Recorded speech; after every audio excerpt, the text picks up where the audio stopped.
বিজেপির শাসনে অলিগলিতে নেশার সাম্রাজ্য গড়ে উঠেছে কেন বিজেপি সরকার? আজকের মিছিলে দলে দলে শূন্যপদ অবিলম্বে পূরণ করতে হবে।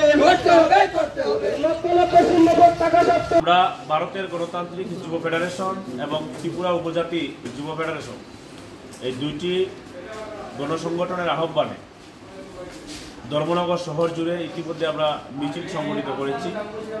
সকলের জন্য কাজ এবং সকলের জন্য শিক্ষা, এই দাবিতেই আমাদের আজকের এই মিছিল।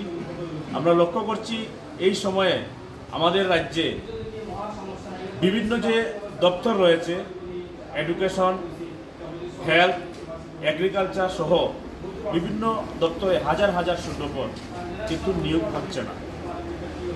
এই রাজ্যে বর্তমান সরকার ওনারা বলেছিল যে সব বেকারের হাতে কাজ হবে, সব বেকাররা কাজ পাবে। সেই প্রতিশ্রুতি দিয়েছিল 2018 সালে বিধানসভা নির্বাচনের পূর্বে।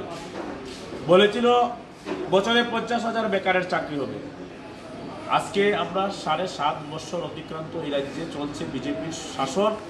আমরা ভারতের গণতান্ত্রিক যুব ফেডারেশন আমরা লক্ষ্য করতে পারছি যে এই রাজ্য থেকে বেকাররা কাজের সন্ধানে বহিরাজ্যে পাড়ি দিচ্ছেন, বেকাররা কাজ পাচ্ছেন না। আমরা লক্ষ্য করছি টেট উত্তীর্ণ যারা হয়েছে তারা বসে আছে। 2022 সালে লাস্ট 3600 শিক্ষক নিয়োগ হয়েছিল 2023 সালের বিধানসভা নির্বাচনী বৈতরণী পার হওয়ার জন্য। তারপর থেকে এবার 23, 24, 25 যায় অবস্থা। কিন্তু আমরা লক্ষ্য করছি গত কিছুদিন আগে টেট পরীক্ষা হয়েছে, টেট পাস করেছে যারা, এখনও তাদেরকে নিয়োগ করা হচ্ছে না।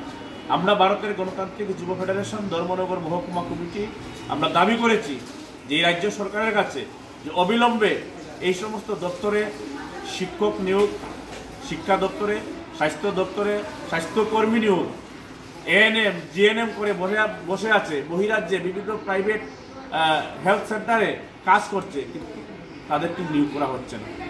আমরা ভারতের গণতান্ত্রিক যুব ফেডারেশন এই দাবি নিয়েই আজকে আমরা শহর জুড়ে মিছিল সংগঠিত করেছি।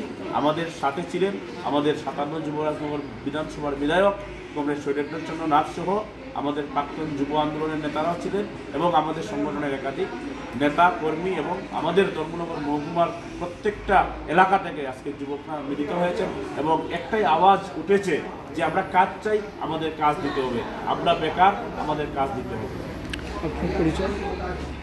আপনার পরিচয়টা? আমার নাম অর্জুন নাথ, আমি ভারতের গণতান্ত্রিক যুব ফেডারেশন ধর্মনগর মহকুমা কমিটির সম্পাদক।